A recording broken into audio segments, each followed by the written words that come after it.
Saudara-saudara yang dikasih dalam Tuhan, hari ini kita akan bicara juga seperti anak-anak tadi katakan tentang compassion.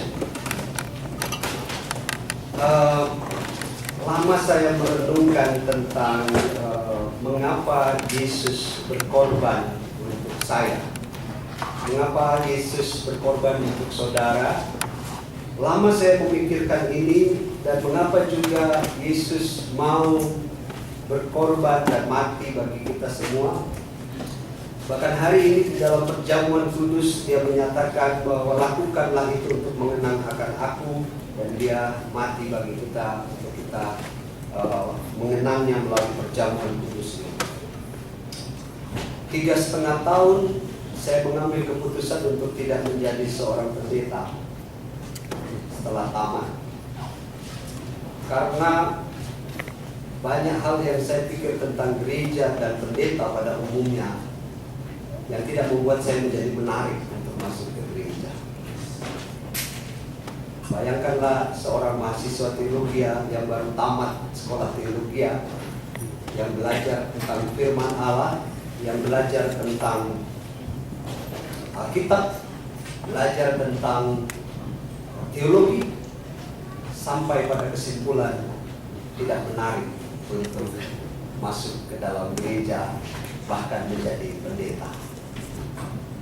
3,5 tahun saya bergumul untuk ini, dan kemudian membuka sebuah studi yang justru sangat berbeda dengan kebanyakan orang, di mana orang mengambil subjek-subjek dalam teologi, biblika, dogmatika, dan sebagainya. Tapi justru dalam 3,5 tahun itu saya membuka sebuah kursus studi agama bersama dosen pembimbing saya, justru yang berkaitan dengan Islam di Indonesia. Saya merasa bahwa 3,5 tahun itu adalah pembelajaran yang menarik untuk saya bersama-sama dengan umat Islam untuk mengenal lebih dalam. Dan saya tidak tertarik sekali untuk masuk menjadi pendeta, apalagi menjadi bagian dalam kehidupan bergereja. Maaf, gereja tidak terlalu penting, apalagi menjadi seorang pendeta. Tapi di samping itu ada sebuah pertanyaan yang besar dan menggelisahkan bagi saya. Yang ada di balik itu semua dalam proses pengambilan keputusan untuk tidak bergereja dan menjadi pendeta, yaitu pertanyaan, untuk apa Yesus berkorban bagi saya? Ini sebuah kebodohan tampaknya. Ngapain orang mau mati untuk semua orang? Betapa bodohnya seorang yang mau mati dan berkorban untuk orang lain, dan tidak ada alasan apapun untuk itu. Saudara tahu, 3,5 tahun hanya untuk menjawab hal ini dalam diri saya, dan untuk tidak masuk, atau tidak alasan untuk tidak masuk menjadi pendeta dan menjadi bagian dalam gereja. Tapi suatu saat saya duduk dan termenung, dan kemudian membaca-baca bagian dari firman Tuhan, dan tiba-tiba ada satu kata yang mengubah segalanya menjadi berbeda. Dan saudara tahu kata itu adalah compassion, belas kasih. Dan ketika saya mencek semua perjalanan Kristus di dalam Injil-Injil, dan saudara tahu apa yang menjadi gaya hidup Yesus, apa yang menjadi tujuan hidup Yesus dalam setiap tindakan yang dia lakukan. Dan ketika semua itu dibaca dalam Injil, saudara tahu hanya satu kata yang menjadi gaya hidup Kristus, yaitu compassion. Dia menceritakan ada 100 domba, dan kemudian hilang satu. Dia tidak bicara yang 99, tapi dia bicara yang 1 ekor untuk dicari. Saudara, ini compassion. Dia tidak, waktu dia melihat begitu banyak orang datang kepada dia. Kalau saudara membaca, meneruskan pembacaan tadi, itu kan cerita tentang Yesus memberi makan sekitar sekian ribu orang itu ya. Dan satu kata yang muncul di situ yaitu belas kasih. Dia melihat orang lain tidak makan selama sekian hari, maka muncullah belas kasih.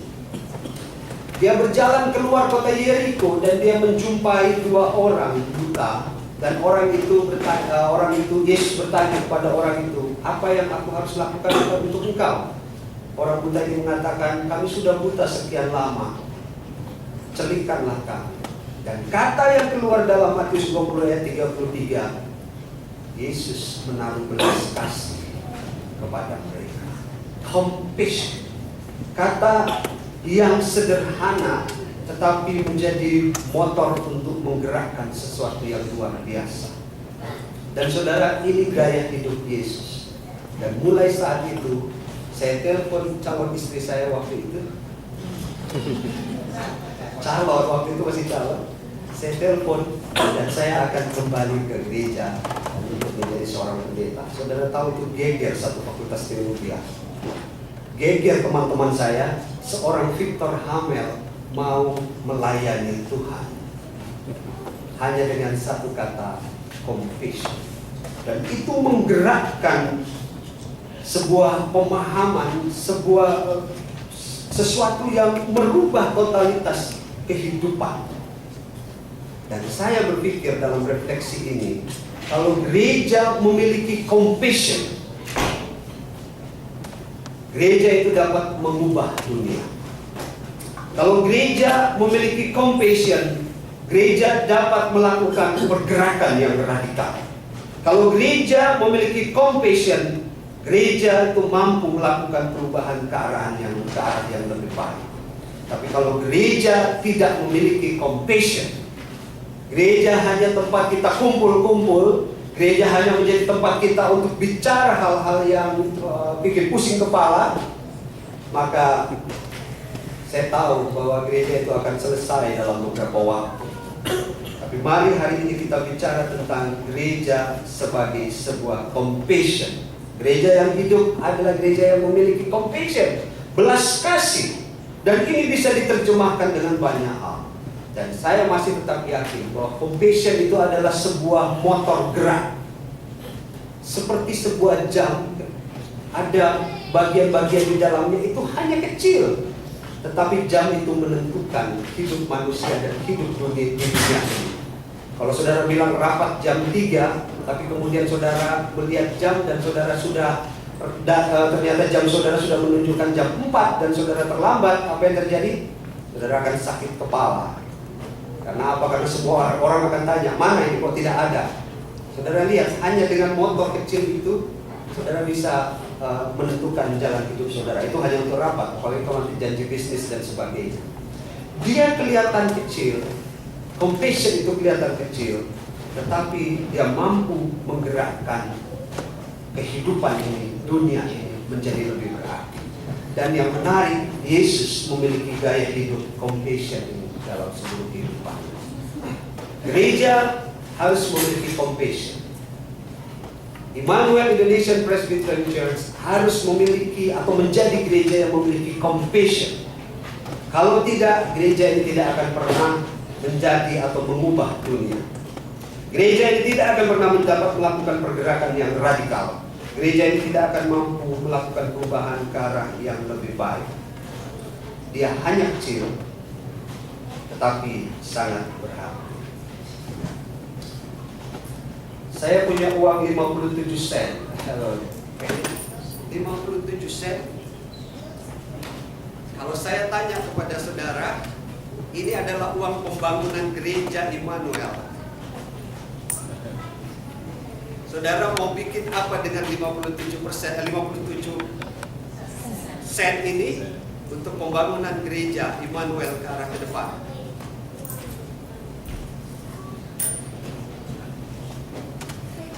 Yakinkah saudara bahwa itu akan mampu mengubah gereja ini?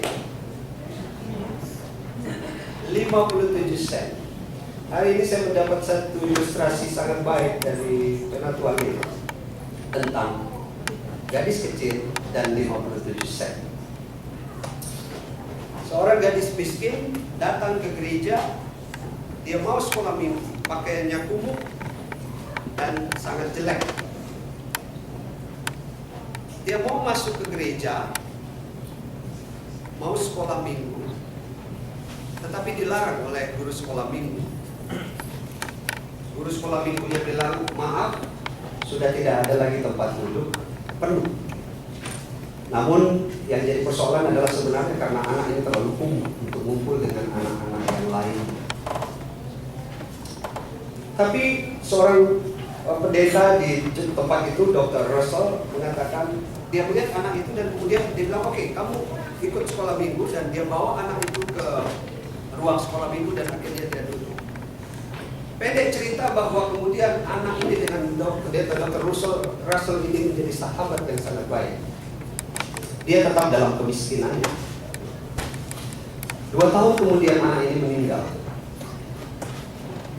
Dan orang tuanya minta supaya anak ini dimakamkan dalam upacara gereja, dan kemudian pendeta Russell ini yang diminta untuk melayaninya.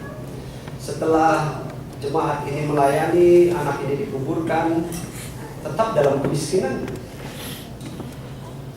Pulang dan memeriksa kamarnya, kemudian tempat tidurnya dibuka. Ternyata ada dompet kecil yang dia pernah dapatkan di pinggir jalan, dompet kumuh. Dan kemudian dompet ini dibuka, dan saudara tahu ada apa di dalamnya? Ada uang 57 sen dan sebuah tulisan. Intinya tulisan itu mengatakan bahwa diharapkan dengan uang 57 sen ini akan dapat membangun gereja tempat sekolah minggu itu menjadi lebih besar. Karena anak ini mengumpulkan hari demi hari uang yang dia kumpulkan dan berakhir sampai 57 sen sampai masa hidupnya. Dan itu yang dia kumpulkan setiap saat. Dan dia tuliskan uang ini satu waktu dipakai untuk membangun gedung sekolah minggu agar menjadi muat untuk semua anak-anak. Cerita itu tidak berakhir di situ. Kemudian berita ini nampak sebuah surat kabar membaca surat ini, dan kemudian apa yang terjadi diumumkan. Ada seorang pengembang atau kontraktor akhirnya tergerak hatinya untuk memberikan sebidang tanah. Saudara tahu harganya berapa? Harganya 57 sen. Dan sekarang saudara kalau jalan ke Philadelphia, lihatlah sebuah gereja yang disebut dengan Temple Baptist Church dengan 3.000-an jemaat, dan Temple University dengan ribuan mahasiswa, dan God Samaritan Hospital dan bangunan sekolah minggu yang besar yang dibangun dari uang 57 sen. Pak Arga, kapan kita main ke sana nanti? Melihat karya 57 sen. Saya hanya mau mengatakan compassion itu dimulai dari compassion. Itu dimulai dari compassion. Tidak dimulai dari apa-apa. Harga tanah yang diberikan 57 sen. Itu kalau tidak ada sebuah compassion di dalamnya tidak akan pernah terjadi. Saya mengajak kita, mari kita menjadi jemaat yang memiliki compassion.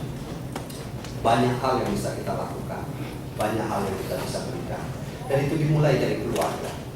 Sikap compassion itu kita buat atau kita lakukan dari keluarga, dan atas dasar itulah sampai saat ini dan sampai masa hidup saya seterusnya, saya mengambil keputusan untuk menjadi pendeta, karena saya tahu Yesus telah melakukan atau menjadi bagian dari kehidupan kita. Dia memiliki gaya hidup compassion. Saya mengajak kita semua untuk menjadikan gaya hidup compassion dalam hidup kita. Banyak hal. Satu contoh untuk menutup pelayanan kita, anak-anak itu di atas ada pegang komputer. Saya mengajak kita, siapa yang mempunyai compassion untuk menjadi bagian dalam pelayanan komputer itu di atas. Kalau musik kita sudah banyak, tapi compassion untuk yang di atas itu setiap saat. Tahukah saudara, ketika saudara menggerakkan itu, dia ditampilkan di sini, saudara, gambar yang ada itu telah menggerakkan sekian banyak orang yang ada di sini, dan itu akan mampu mengubah sesuatu. Hanya ketika saudara mengklik satu bagian itu dan satu gambar terjadi, dan pada saat itulah saudara telah melakukan sebuah perubahan dalam cara pandang dan cara pikir. Saya mengajak kepada kita hari ini, siapa yang memiliki compassion untuk mau melayani bagian di atas itu setiap saat. Kita tidak perlu yang besar-besar hari ini. Pulang dari tempat ini, pikirkan, mari kita memiliki compassion dalam hidup kita. Mulai lakukan itu dalam kehidupan di keluarga. Kalau saudara nggak bisa lakukan dalam gereja, mulailah sekarang dalam kehidupan berkeluarga. Tuhan Yesus memberkati kita. Selamat menikmati perjamuan